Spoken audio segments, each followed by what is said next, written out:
Bismillahirrahmanirrahim. Assalamualaikum warahmatullahi wabarakatuh. Selamat pagi semuanya. Perkenalkan, nama Ibu Nazariska Nisania, Ibu dari Program Studi Pendidikan Kesejahteraan Keluarga, Konsentrasi Pekerja Sosial.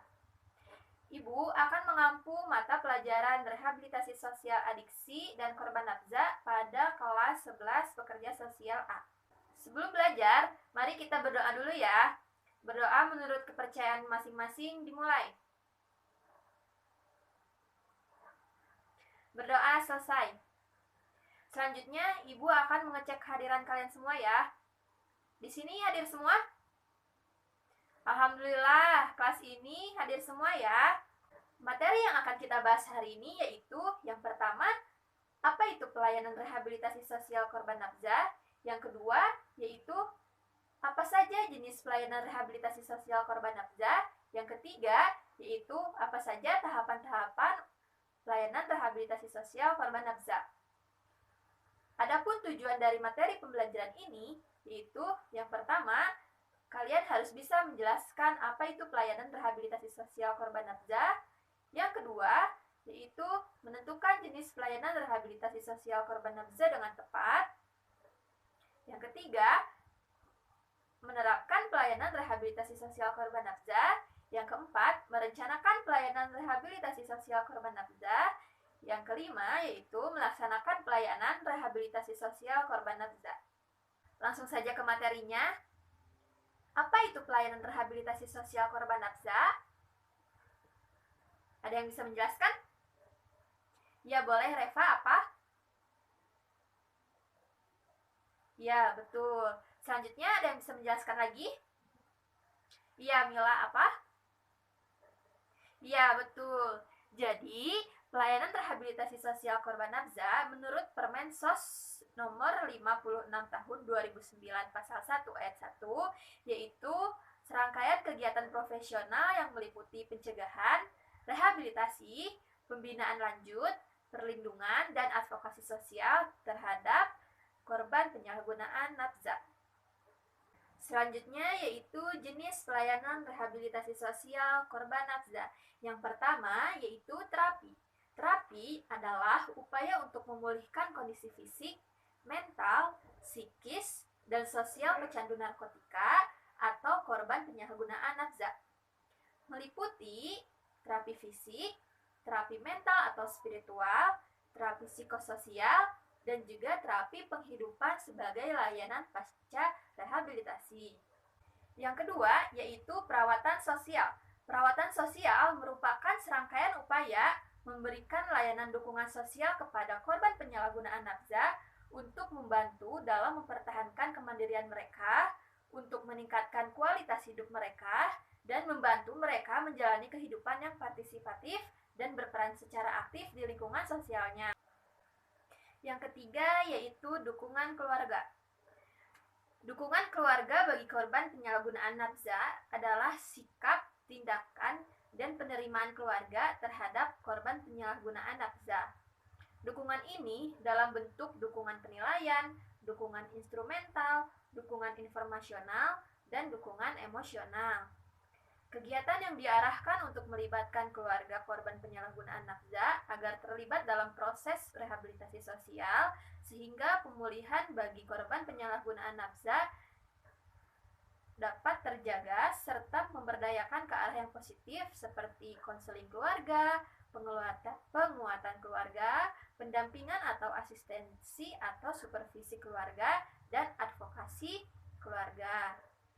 Yang keempat yaitu bantu atau bantuan bertujuan kepada penyalahgunaan nafza.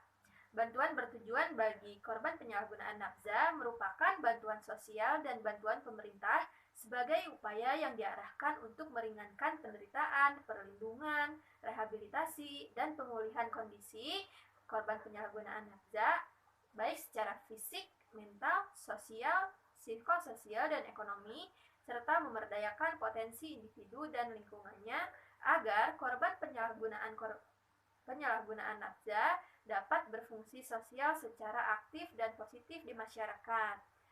Bantu ini diberikan kepada korban nafza melalui institusi penerimaan wajib lapor atau IPWL dalam memberikan pelayanan rehabilitasi sosial korban penyalahgunaan nafza dengan rincian yaitu yang pertama, rawat dalam institusi atau rawat inap dilaksanakan selama 4 bulan, rawat di luar institusi atau rawat jalan selama 3 bulan, dan juga aftercare bagi korban penyalahgunaan nafza.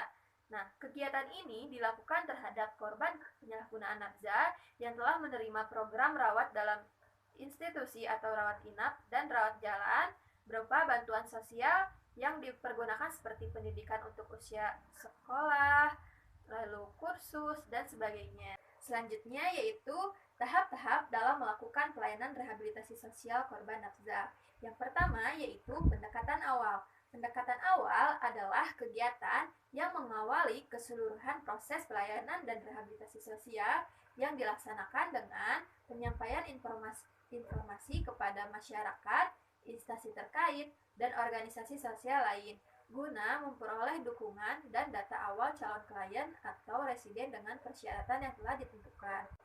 Yang kedua yaitu penerimaan.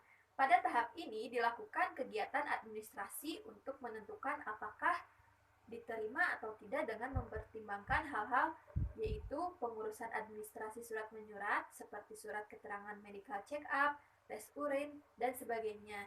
Yang kedua yaitu pengisian formulir dan wawancara penentuan persyaratan menjadi klien atau residen. Yang ketiga yaitu pencatatan klien atau residen dalam bentuk registrasi. Yang ketiga yaitu asesmen. Asesmen merupakan kegiatan penelaahan dan pengungkapan masalah untuk mengetahui seluruh permasalahan klien residen, menetapkan rencana dan pelaksanaan intervensi. Yang keempat yaitu bimbingan fisik. Kegiatan ini ditujukan untuk memulihkan kondisi fisik klien atau residen, meliputi pelayanan kesehatan, peningkatan gizi, baris berbaris, dan olahraga. Yang kelima yaitu bimbingan mental dan sosial. Bimbingan mental dan sosial meliputi bidang keagamaan atau spiritual, budi pekerti individual dan sosial, dan motivasi klien atau residen meliputi aspek psikologisnya. Yang keenam yaitu bimbingan orang tua dan keluarga. Bimbingan bagi orang tua atau keluarga dimaksudkan agar orang tua atau keluarga dapat menerima keadaan klien atau residen. Jadi, keluarga ini bisa memberikan support kepada korban penyalahgunaan nafza seperti itu. Yang ketujuh yaitu bimbingan keterampilan. Bimbingan keterampilan ini berupa pelatihan vokalisasi dan keterampilan usaha atau survival skill sesuai dengan kebutuhan klien. Yang kedelapan yaitu resosialisasi atau reintegrasi. Kegiatan ini merupakan komponen pelayanan dan rehabilitasi yang diarahkan untuk menyiapkan kondisi klien atau residen yang akan kembali kepada keluarga dan masyarakat. Yang kesembilan ada terminasi. Kegiatan ini berupa pengakhiran atau pemutusan program pelayanan dan rehabilitasi bagi klien atau residen yang telah mencapai target program atau clean and sober. Yang ke-10 yaitu penyaluran dan bimbingan lanjut atau aftercare. Dalam penyaluran ini dilakukan secara berkala dalam rangka pencegahan kambuh atau relapse bagi klien dengan kegiatan konseling kelompok dan sebagainya. Dari penjelasan materi tadi, apakah ada yang ingin ditanyakan? Yang mau bertanya boleh angkat tangan. Apakah materinya sudah cukup? Baik anak-anak, jika sudah cukup, sekarang Ibu tugaskan kalian untuk mencari satu contoh kasus tentang korban penyalahgunaan nafza.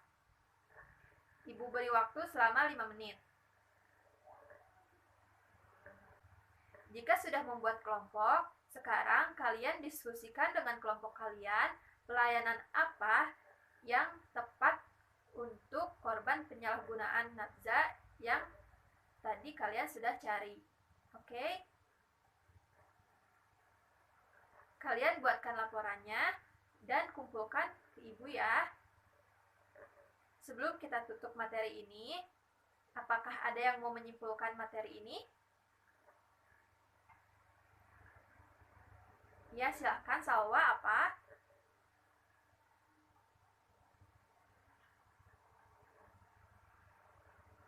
Good, mantap sekali.